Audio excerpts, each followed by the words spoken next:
Hello and welcome back to my mom's basement. This is more like me mom's cellar because we're here in London. I am here with the UFC president Dana White, who just arrived today in London, so hopefully you're not too tired after doing some interviews today. I'm good. Before we get started into the fighting stuff, just you arrived here today. Do you like London? Do you remember your first time in London?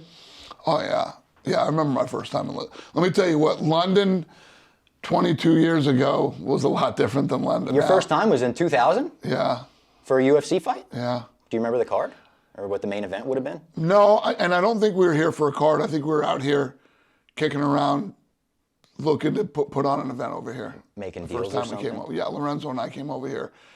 And what's funny, Lorenzo's here now too. He's like two doors down from me. Is he coming to the fights this weekend? No, Damn. he's just here. He just coincidence? To be here. Yeah, we came here like 22 years ago looking to put on a fight. Food was a lot different here then, man. The food is much better now Really? than it was then. Yeah, food was so bad. Is everything better since 22 years ago? Everything's better here. London has changed a lot in 20 years. Wow. Yeah, great restaurants, great clubs, great shopping.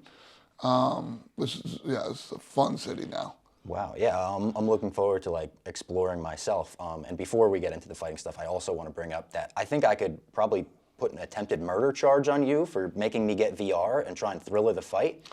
I made it about 2 rounds in. I had to take the headset off before the fight was over. I called it in the corner. It's over. You know, I'm done. I thought I was gonna have a heart attack. I try to explain to people how awesome that thing is and the kind of shape you get in using that video game. It's unbelievable. Do you go 3 rounds on that thing? Yeah. Well, when I first got it, I thought I was gonna have a heart attack too, and I thought I was gonna die.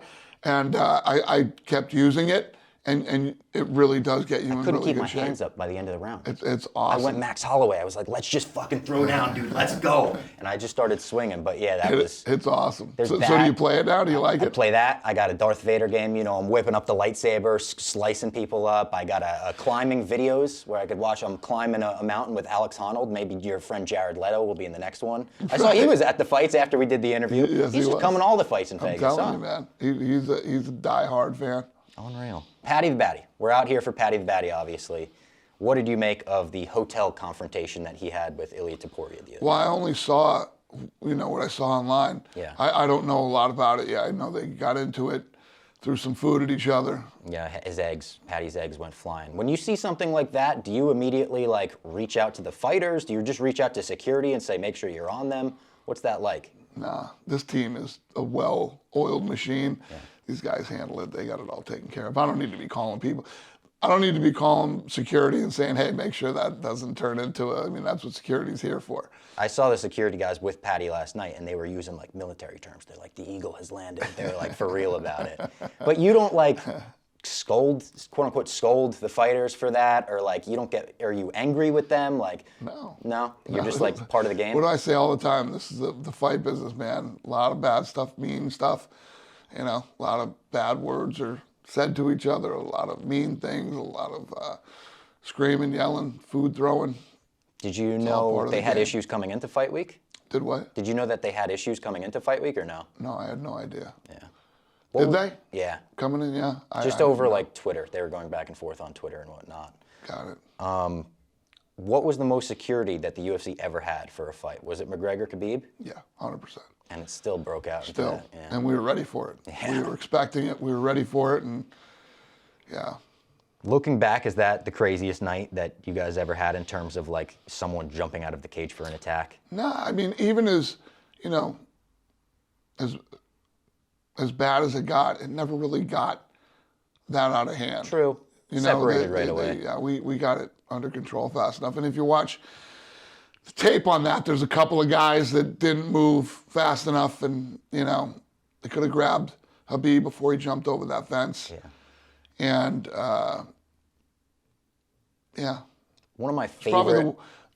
That's not the worst we ever had. The worst we ever had was Conor when he showed up at the. In Brooklyn? Yeah. Yeah, obviously, the Dolly incident. And the team did a good job on that one too, especially, not expecting it. Not everybody was there. It was literally we were wrapping up. Everybody was leaving. Yeah. That was the last bus out. Yeah, one of my favorite moments from the night of Khabib McGregor is Khabib, the way he started his post-fight presser, he just went up and looked at the press and he said, I don't understand, why are we still talking about this? It's like, well, because you just did one of the most like monumental things that we've ever seen in the cage. In the main event this weekend, we've got Tom Aspinall versus Volkov. This is a great fight. This is, I think, out of every fight on the card, the one I'm most split on, where I'm going either way on it. And I just wanted to know, because we saw Volkov in the media day yesterday say that he had to fly for 24 hours straight to get here. What was that like, getting him out of Russia? Yeah, first of all, we always have visa issues, getting guys visas and getting them, whatever.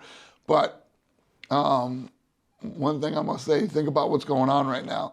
We got every Russian out of there, and, they're all fighting on the card, so. Was there a moment where you thought you weren't going to be able to get the Russian fighters? Well, it's not that we ever thought we were looking like, oh, we're never going to get these guys out. You don't know how much more everything's. I mean, after COVID, when COVID started shutting down, things started shutting down, it all happened so fast. Yeah. I tell you the stories, from back when it went down, I would literally get all this stuff done, would leave work, drive home. By the time I got home, everything we had just planned would be canceled. Yeah. All up in flames.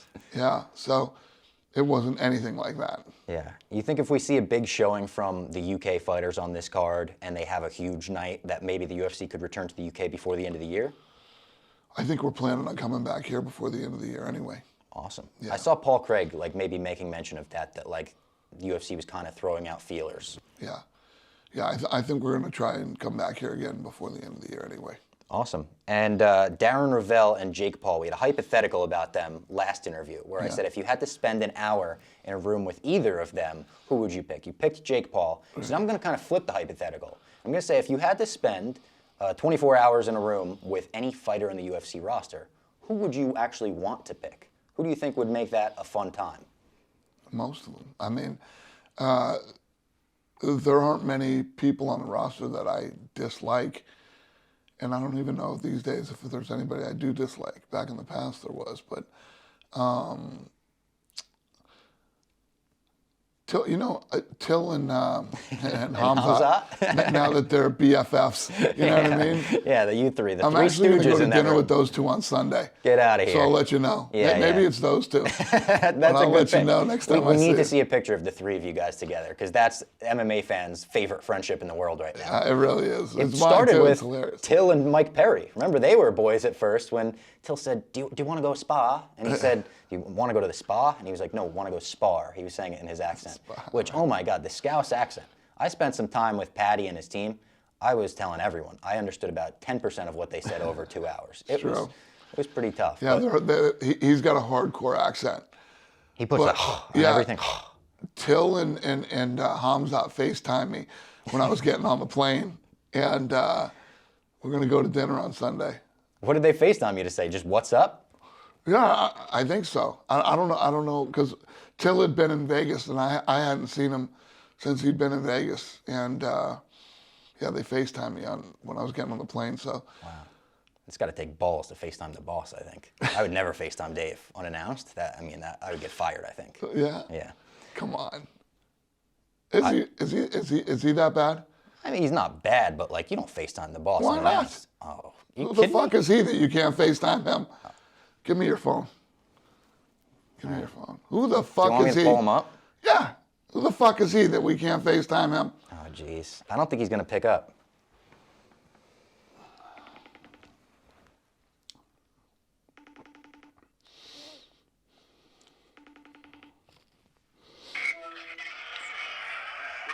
What's up? What's going on? So What's up?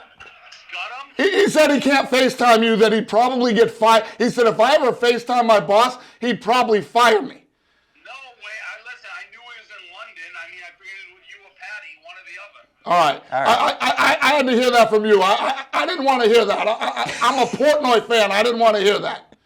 What? If he FaceTime, he get fired? Yeah. I didn't That's think- some fucking bullshit. I didn't think I could FaceTime you unannounced like that. Unannounced. Pick up.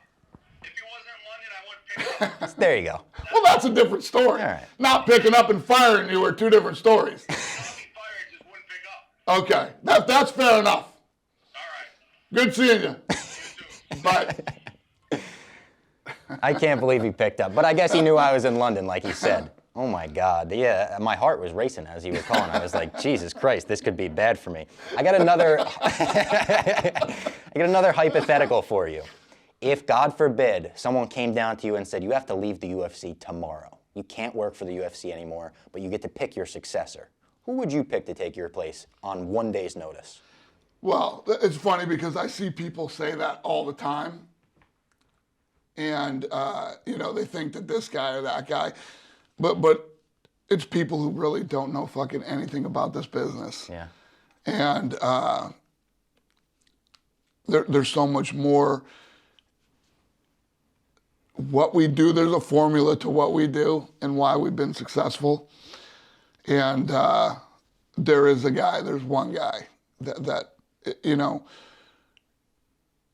and there's certain things that I do that he wouldn't be able to do, but the important things that get done over there is what really matters. And this guy could absolutely positively do it. Are you not revealing who the guy is?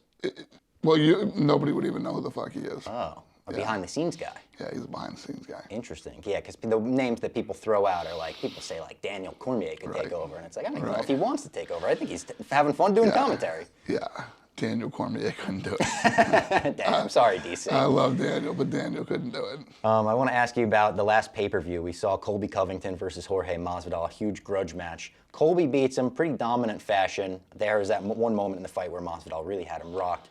Where do these fighters go from here? It seems like they're both in kind of a weird zone where it's like, Colby, obviously, a third fight with Usman. Is that on the table right now? I don't know. And Masvidal on this little skid. Where do they go next? Yeah.